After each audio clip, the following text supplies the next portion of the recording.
अहमदाबाद में ही काफ़ी सारी टेक्नोलॉजी का डेवलपमेंट हुआ। वैसे मैं जब सुन रहा था कि एक रीयूज़ लॉन्च व्हीकल में जो सूडो लाइट नेविगेशन सिस्टम बन रही है कि जब भी कोई प्रकाश का कोई सोर्स नहीं, मतलब जो कुदरती प्रकाश है उसके ज़रिए, जिस तरह से पुराने समय में जहाज़ चलते थे या पुराने जहाज़ जिस तरह से चलते, वैसी सिस्टम भी ये यहाँ पे अहमदाबाद में डेवलप की जा रही है। श्योर। तो स्यूडोलाइट सिस्टम एक अनोखे प्रकार की सिस्टम है। जैसा कि उसका नाम है स्यूडो सैटेलाइट, उससे नाम पड़ा है स्यूडोलाइट। कि सैटेलाइट तो हमेशा स्पेस में रहते हैं, ये स्यूडो सैटेलाइट ग्राउंड पे रहते हैं।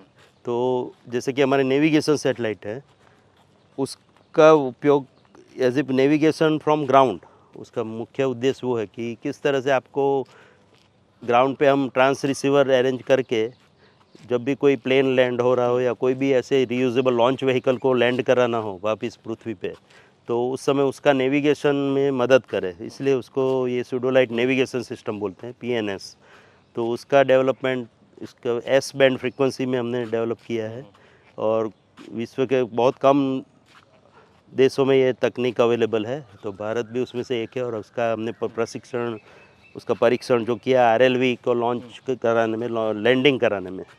और उसी तरह से अभी हम एक प्रपोज़ल दे रहे हैं और जिसको अमेरिका और रशिया और अन्य लोगों ने भी काफ़ी सराहा है, वो है pseudolite navigation system for moon landing.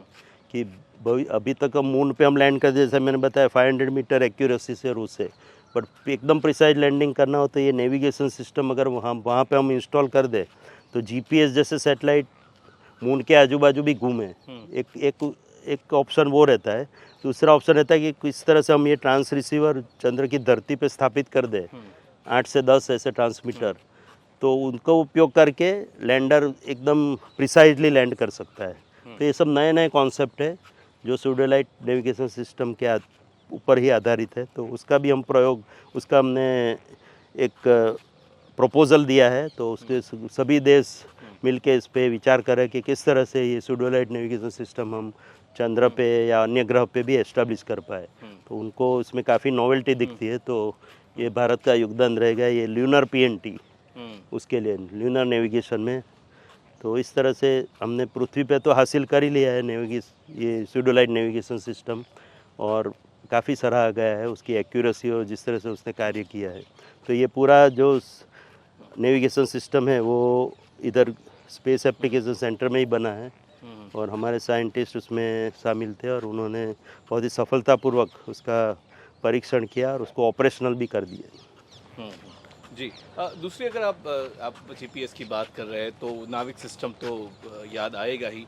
और जिस तरह से यूरोप के पास गैलीलियो है, चीन के पास बाइडू है, ग्लोनास है रशिया के पास, वैसे हिंदुस्तान ने भी ये सोचा कि हमारे पास भी खुद का जीपीएस होना चाहिए। ख़ासतौर से जो कारगिल वॉर के बाद जो हमें महसूस हुआ कि क्यों हमारे जो मिलिट्री इक्विपमेंट्स है, साइंटिफिक एस्टैब्लिशमेंट है और आम लोग भी, क्यों नाविक चिप का भी अभी तो एक परमिशन मिल चुका है या बनना चालू हो चुका है।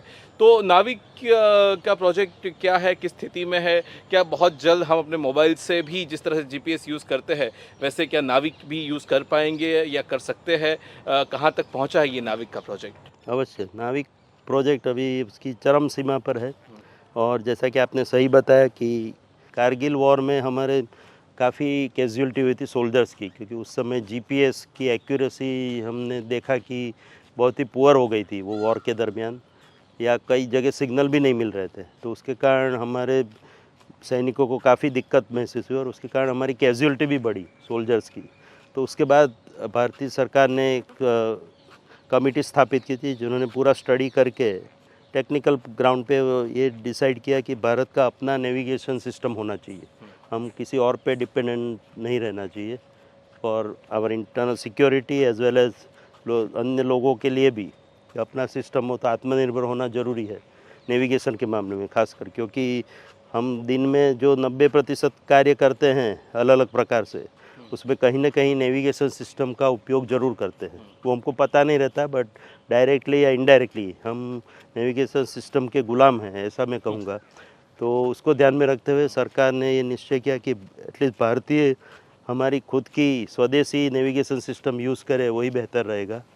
तो ये देखते हुए ये नेविक सिस्टम जो नेविगेशन विद इंडियन कॉन्स्टलेशन, उसकी बारे में हमने कार्य शुरू किया। उसको IRNSS कहा जाता था पहले, Indian regional navigation satellite system. तो उस पर कार्य चल रहा है पिछले लगभग 20 सालों से, और अभी वो इंडक्ट होने जा रहा है, और आप नेक्स्ट 1-2 साल में उसके बारे में काफ़ी आपको सुनने को मिलने वाला है। और जैसा कि आपने सही बताया कि नाविक आपके मोबाइल में, कुछ मोबाइल में तो ऑलरेडी आ चुका है, अब अन्य सभी मोबाइल में भी आ जाएगा। और हम ये ऐसी आशा करते हैं कि सरकार उसको मैंडेटरी बना दे कि सबको नाविक का उपयोग करना ही है, और उससे हमको फ़ायदा ही होगा, ऐसा मेरा मानना है। क्योंकि ये हमारी स्वदेशी सिस्टम है, हम खुद आत्मनिर्भर है इस मामले में। थोड़ा बहुत हमको ऑपरेशनल कठिनाइयाँ हो रही है, बट भारतीय जो खास करके हमारी सेना है, जो स्ट्रेटेजिक सेक्टर है, उसके लिए ये सिस्टम डिज़ाइन हुई थी, जैसा कि मैंने बताया कारगिल वॉर के बाद। तो उनके लिए तो ये काफ़ी महत्वपूर्ण है कि हम स्वदेशी टेक्निक यूज़ करें, स्वदेशी टेक्नोलॉजी यूज़ करके, जिससे हम अन्य देशों पर आधारित न रहें। और क्या ये सही है कि जो नाविक का जो प्रिसाइजन है वो जीपीएस से भी ज़्यादा है? ज़्यादा है ऐसा तो हम नहीं कह सकते, उसके बराबर का है। तो हम विश्व की कोई भी नेविगेशन सिस्टम लो, वो चाहे जीपीएस हो या बेइडू हो या रशियन ग्लोनास सिस्टम हो, तो सबके बराबर के ही हमारे भी स्पेसिफिकेशन है, और हम भी उतनी अच्छी तरह से उसमें हमारी टेक्नोलॉजी इस्तेमाल करके उतना प्रिसीजन, इतनी एक्यूरेसी दे सकते हैं। और दूसरी इसमें विशेषता ये है कि ये जियो स्टेशनरी ऑर्बिट पे हमारे सैटेलाइट रहेंगे, तो उसके कारण एक एडवांटेज ये रहेगा कि हमको हमेशा वो सैटेलाइट दिखेंगे ही, जो कि जीपीएस और अन्य जो मियो कॉन्स्टलेशन है उसमें सैटेलाइट घूमते रहते हैं। तो उसके कारण कई बार विजिबिलिटी में नहीं रहते कुछ सैटेलाइट, तो कई बार आपको 10 सैटेलाइट मिलेंगे, कई बार कम सैटेलाइट भी मिल सकते हैं। तो ये प्रॉब्लम नाविक में आपको नहीं रहेगा, क्योंकि ऑलवेज आपको 7 सैटेलाइट तो अवश्य दिखते रहेंगे कोई भी जगह से भारत की। और ये भारत की रीजनल सिस्टम है, तो हमारा उद्देश्य है भारत में ये सर्विसेज पहुंचाना। उसके बाद हम भविष्य में सोचेंगे कि कैसे इसको रीजनल सर्विस से ग्लोबल सर्विस में कन्वर्ट करें। तो ये हमारा प्लान है, और नाविक अपने थोड़ा समय अवश्य लग रहा है, क्योंकि नेविगेशन सिस्टम में खाली सैटेलाइट या स्पेस सेगमेंट इम्पॉर्टेंट नहीं है, उसके साथ साथ ग्राउंड सेगमेंट और यूज़र सेगमेंट भी इतना ही महत्वपूर्ण है। तो तीनों सेगमेंट अगर डेवलप ना हो तो पूरा सिस्टम ऑपरेशनलाइज करने में थोड़ी दिक्कतें होती है, और वही हम महसूस कर रहे हैं कि हमारा यूज़र सेगमेंट में जो ऐसी क्या चिप बननी चाहिए जो आपके मोबाइल के अंदर हम रख पाए, तो उसमें थोड़ी देरी हुई, उसके कारण ये देरी हो रही है। बट जैसा कि मैंने बताया, नेक्स्ट 1 to 2 ईयर्स में आपको काफ़ी सुनने को मिलेगा नाविक और उसके प्रयोगों के बारे में, उपयोगों के बारे में। कुछ तो हमारी जैसे कि राजधानी और जो हमारी जो अन्य ट्रेनें हैं, एक्सप्रेस ट्रेन और शताब्दी ट्रेन, राजधानी ट्रेन, एक्सप्रेस मेल, सभी ट्रेनों में लगभग 8000 ट्रेनों में हमने ये टेक्नोलॉजी स्थापित कर दी है, तो जिसमें लाइव ट्रेन स्टेटस देखते हैं। हाँ, तो जो वो कंटिन्यूस आपको जो स्टेटस मिलता है वो ऑटोमेटिक सैटेलाइट के माध्यम से आपको मिल रहा है। पहले भी मिलता था, बट वो मैन्युअली कोई बताता था कि ट्रेन इधर से पसार हुई उस समय, और एक जगह पे आपको फ़ोन करके बोलना पड़ता है, और वहाँ से वो इंटरनेट पे अपडेट होता था ट्रेन का स्टेटस। बट अभी जो भी हो रहा है वो एकदम ऑटोमेटिक हो रहा है। और दिल्ली में जो रेलवे का केंद्र है, क्रिस करके, centre for railway information system, तो वो लोग पूरा कोऑर्डिनेट करके ये ट्रेन का पूरा मूवमेंट ऑटोमेटिकली सैटेलाइट के माध्यम से वो विगत मिलती रहती है उनको, और वो रेगुलरली अपडेट अपने आप ही इंटरनेट पे हो जाता है। तो ये इसकी विशेषता है। और अभी रेलवे बोर्ड ने आदेश किया है कि भारत की सभी ट्रेनों में, चाहे वो गुड्स ट्रेन हो, पैसेंजर ट्रेन हो या मेट्रो ट्रेन हो, सब में ये सिस्टम लगा दी जाएगी। और मैन्ड और अनमैन्ड लेवल क्रॉसिंग पे भी दुर्घटना ना हो, उसके लिए भी ये सिस्टम का उपयोग किया जाएगा। तो इससे ही आपको पता लगेगा कि किस तरह से नाविक सिस्टम हमारे देश के हर एक कार्य के लिए उपयोगी होने वाली। जी। और दूसरी बात, हम कई बार सुनते हैं कि एक इसमें एटॉमिक क्लॉक होती है, और एटॉमिक क्लॉक जो है कभी ख़राब हो जाती है या ख़राब हो गई। और ये भी सुना कि एक हम सीसीएम की क्लॉक सुनते थे, लेकिन इसकी जगह रुबिडियम की क्लॉक, एक अलग एक मिनरल्स है, उसकी आप क्लॉक करते हैं। तो ये टेक्नोलॉजी क्या है, रुबिडियम को हमने क्यों चुना, और ये ख़राब क्यों हो जाती है, और उसके ठीक होने से फ़र्क क्या पड़ता है? तो जैसे कि हम जो घड़ी पहनते हैं उसमें हम देखते हैं कि दिन भर में 1-2 4 सेकंड इधर उधर उस टाइमिंग का जो डिफरेंस हो जाता है। आज अपने सुबह जो टाइम सेट किया वो शाम तक 2-3 सेकंड इधर उधर हो जाता है, तो वो उसका प्रिसीजन या एक्यूरेसी बताता है या स्टेबिलिटी बताता है। तो ये जो एटॉमिक क्लॉक की हम बात करें, जो इसका उपयोग सैटेलाइट में हम करते हैं, हर एक सैटेलाइट में लगभग मिनिमम 3 से लेकर 4 एटॉमिक क्लॉक हम रखते हैं, जिसके कारण ये संभव हो पाता है कि हम जो आपको 5 मीटर एक्यूरेसी देते हैं जीपीएस या नेविक के माध्यम से, वो संभव हो पाता है ये एटॉमिक क्लॉक की प्रिसीजन और स्टेबिलिटी के कारण। तो वो एटॉमिक क्लॉक 1 सेकंड भी इधर उधर नहीं होती है, वो होती है तो मिलियन ईयर्स में उसका इम्पैक्ट वो होगा, 1 सेकंड तक वो इधर उधर होगी। तो उससे आप अंदाज़ा लगा सकते हैं कि उसकी स्टेबिलिटी कितनी, जिसको बोलते हैं अल्ट्रा हाई स्टेबिलिटी की ये डिवाइसेस होते हैं। तो रुबिडियम एटॉमिक क्लॉक जनरली लोग यूज़ करते हैं, और अभी हाइड्रोजन मेज़र करके नई तकनीक निकली है, और फिर सीजियम क्लॉक है। तो अलग अलग प्रकार के जो एटम्स है उसको यूज़ करके उसके हाईली स्टेबलाइज क्लॉक जनरेशन में उसका उपयोग होता है। तो भारत ने जो हमारे पहले INSS 1 सीरीज़ के सैटेलाइट थे, नाविक सैटेलाइट थे, उसमें इम्पोर्टेड क्लॉक यूज़ की थी। तो उसमें कुछ खामी की वजह से वह क्लॉक जल्दी से बिगड़ जाती थी। तो हमारे लगभग 4 से 5 सैटेलाइट में लगभग 3-3 क्लॉक देने के बावजूद, एक क्लॉक होती है तो भी हम काम कर पाएंगे, बट तीनों क्लॉक बिगड़ गई, ऐसा हमने देखा गया। तो या तो उसके डिज़ाइन में कुछ खामी रह गई थी, या उसके इम्प्लीमेंटेशन में कुछ खामी रह गई थी, जो इम्पोर्टेड क्लॉक थी।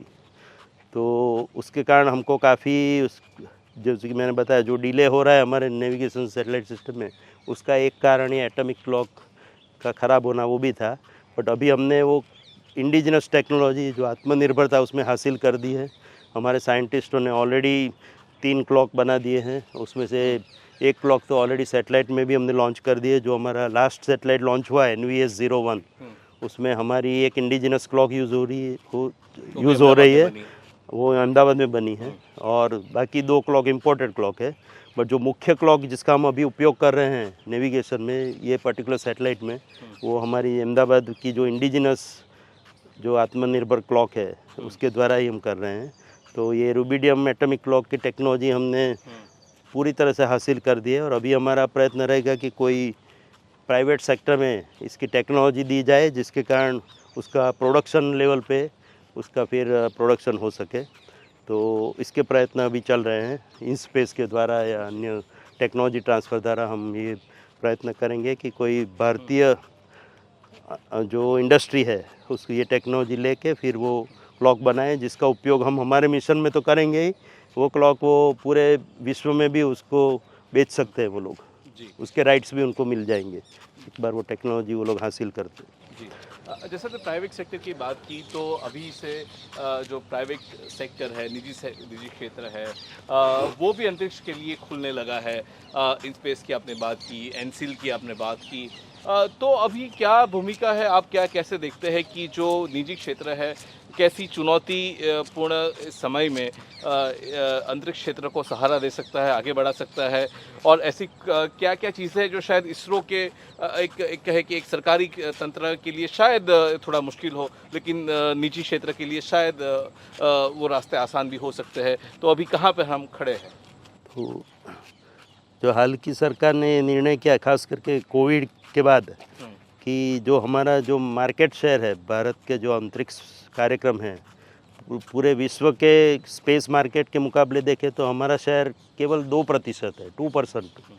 तो उसको एटलीस्ट बढ़ा के 5% किया जाए या 10% तक किया जाए। प्रधानमंत्री जी की तो उम्मीद ये है कि हम बहुत ही अच्छा कर सकते हैं, 10% तक मार्केट शेयर भी पा सकते हैं। तो बट उसके लिए ज़रूरी होगा कि इसमें इन्वेस्टमेंट हो। अभी सरकार जो हमको एवरी ईयर 13,000 करोड़ के करीब इन्वेस्टमेंट होता है हमारे स्पेस बजट का, अभी हाल ही में जो बजट पसार हुआ उसमें, तो उससे ज़्यादा कितना दे पाएगी। तो इसमें प्राइवेट इन्वेस्टमेंट होना बहुत ज़रूरी है, और ख़ास करके हमारे इंडियन वेंडर्स का, इंडियन इंडस्ट्री का।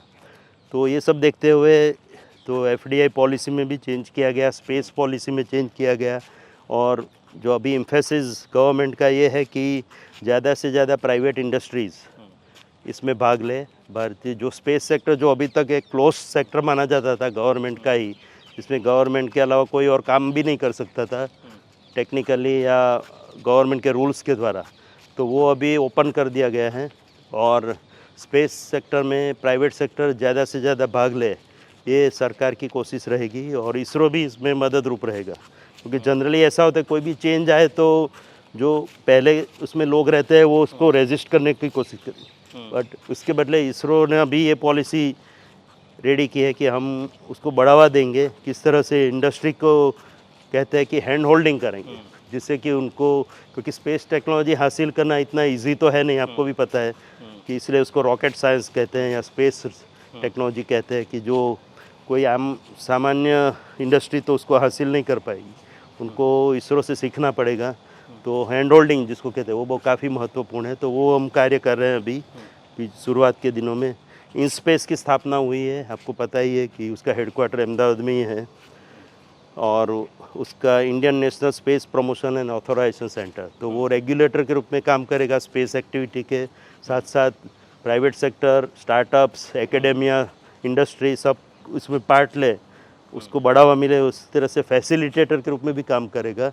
और फंडिंग, चाहे वेंचर फंडिंग या टेक्नोलॉजी डेवलपमेंट फंड, ऐसे नए नए आयाम वो घोषित कर रहे हैं, जिसके द्वारा सरकार के माध्यम से प्रोत्साहन मिले इंडस्ट्री को इसमें भाग लेने के लिए, प्राइवेट सेक्टर को। और ख़ासकर प्रधानमंत्री जी की ये कोशिश रही है कि स्टूडेंट स्टार्टअप ज़्यादा से ज़्यादा इसमें पार्ट ले। सभी सक्सेस तो होंगे नहीं, बट एक बार भाग लेना शुरू करें तो उसमें से कुछ, जिसको कहते हैं यूनिकॉर्न, बाहर आ जाएंगे, जो कि काफ़ी सक्सेसफुल होंगे। तो ये सब दिशा में प्रयत्न चालू है और सरकार उसमें पूरी अपने तन मन से उसमें सहकार दे रही है और कोशिश कर रही है अपनी पॉलिसीज़ द्वारा। और इसरो अपनी जो टेक्नोलॉजी के द्वारा इस अभियान सक्सेसफुल हो उसके लिए जागरूक है, उसके लिए प्रयत्नशील है। और कुल मिलाकर हम सब की यही कोशिश रहेगी कि किस तरह से प्राइवेट सेक्टर को अधिक से अधिक बढ़ावा मिले और इसरो अपना ध्यान केंद्रित करे टेक्नोलॉजी डेवलपमेंट प्रोजेक्ट में, जैसा कि हमने देखा गगनयान और इस प्रकार के प्लानिटरी एक्सप्लोरेशन मिशन, और उसके साथ साथ नई नई टेक्नोलॉजी, जैसे कि मैंने बताया नेविगेशन के लिए एटॉमिक क्लॉक है, फिर TWT ट्यूब्स है, जो हम अभी सब जो इंपोर्ट करते हैं वो टेक्नोलॉजी खुद हम डेवलप करें, तो उसमें इसरो ज़्यादा ध्यान देगा और वो टेक्नोलॉजी डेवलप करके प्राइवेट सेक्टर को देगा, जिससे कि प्रोडक्शन का कार्य प्राइवेट सेक्टर में हो। तो इस तरह से एक इकोसिस्टम हम बनाने जा रहे हैं, जिसके द्वारा सभी को फ़ायदा होगा, न केवल गवर्नमेंट सेक्टर इसरो जैसे रिसर्च इंस्टीट्यूट को, बट प्राइवेट सेक्टर, एकेडेमिया को, क्योंकि वो लोग नए नए प्रोजेक्ट लेके इसरो के जो नए प्रोजेक्ट है, नए जो आइडियाज़ है उसको अमल कर पाए, उसमें नई नई तकनीक का कैसे प्रयोग हो उसके बारे में कुछ गाइडेंस दे पाए। तो उसमें हमारे जो अच्छे तकनीकी संशोधन केंद्र है, रिसर्च इंस्टीट्यूट है, उसमें भाग ले पाए।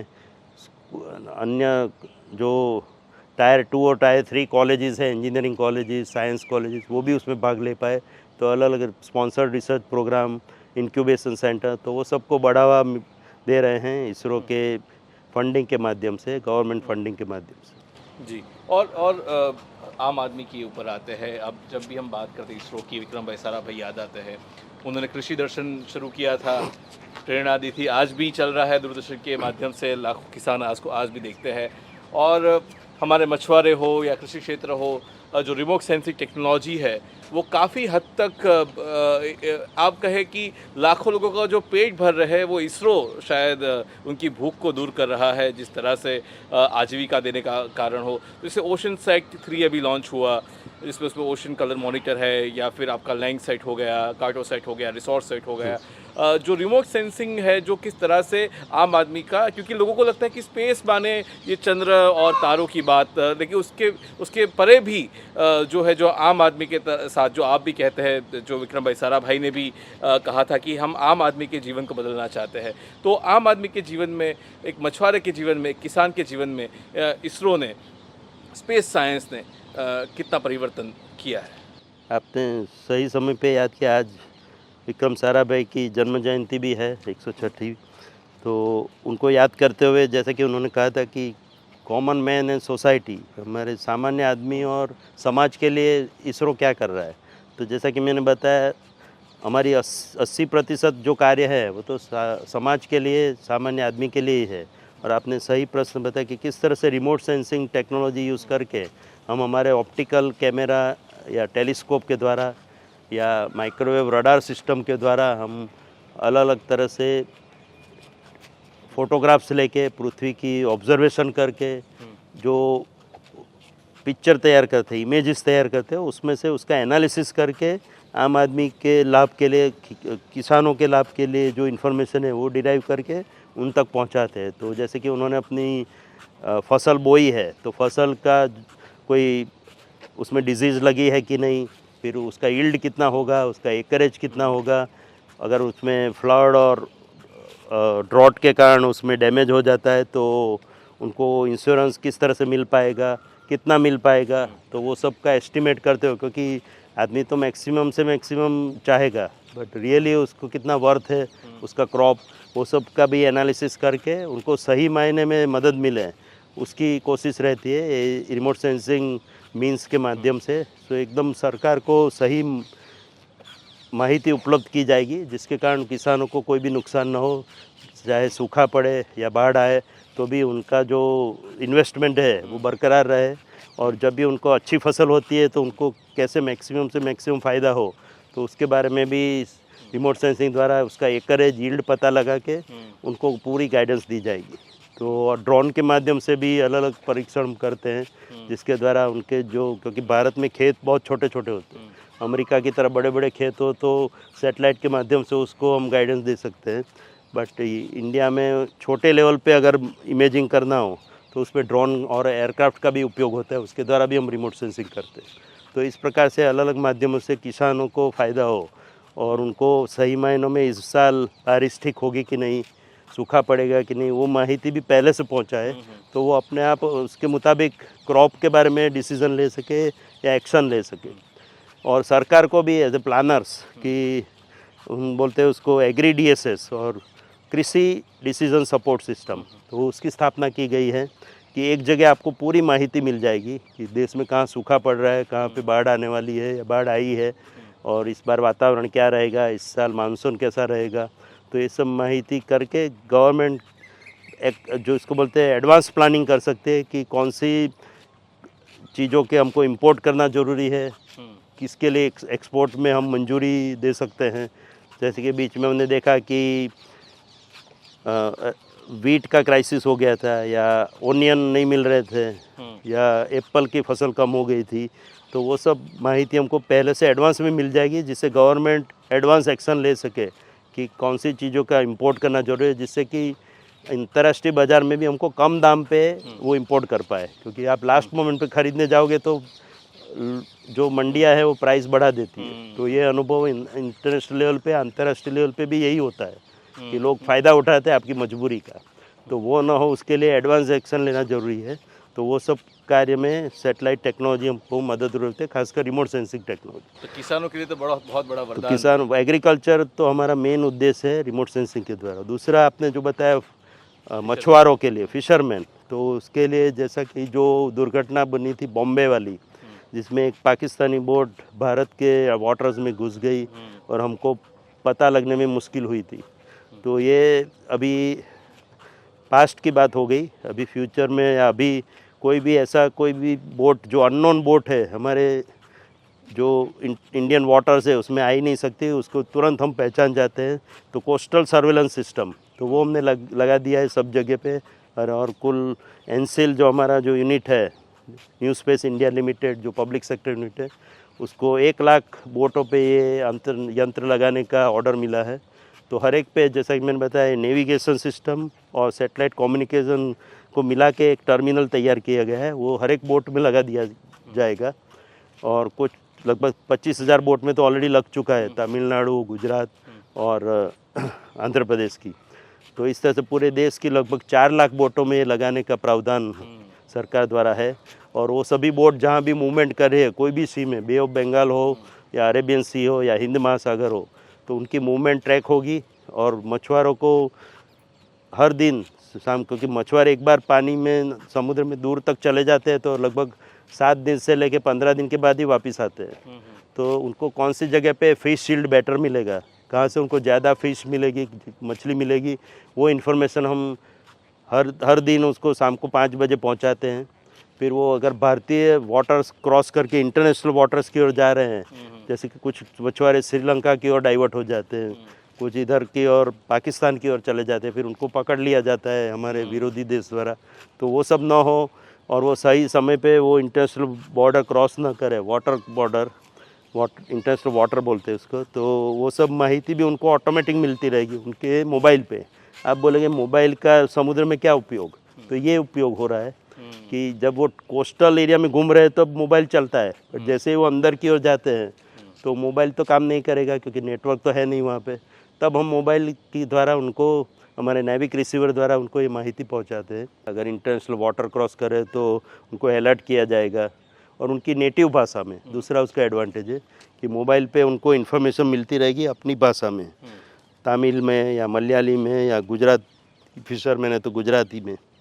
तो ये सब हमने इनोवेशन किए हैं जिसके द्वारा मछुआरे को लाभ होगा। और एक दूसरा लाभ है कि साइक्लोन अगर आने वाला है तो हमको अभी साइक्लोन तो हम इजीली प्रेडिक्ट करते हैं हमारे सैटेलाइट द्वारा, तो 5 से 6 दिन पहले ही उनको अलर्ट कर देते हैं कि अभी साइक्लोन आएगा इस दिन को, तो आप ये एरिया से दूर रहे या जल्दी से वापस लौट के अपने घरों को आ जाए।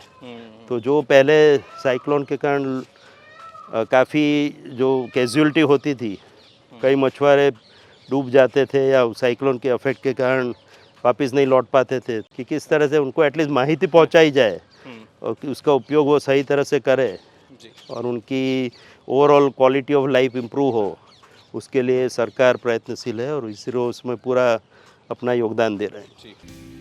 ઇસરો સેકના નિદેશક નિલેશ દેસાઈ સાથે ખાસ સંવાદનો ભાગ 3 નિહાળો આવતા શનિવારે બપોરે 2 કલાકે માત્ર ડીડી કિરદાર અને DD news Gujarati YouTube channel પર।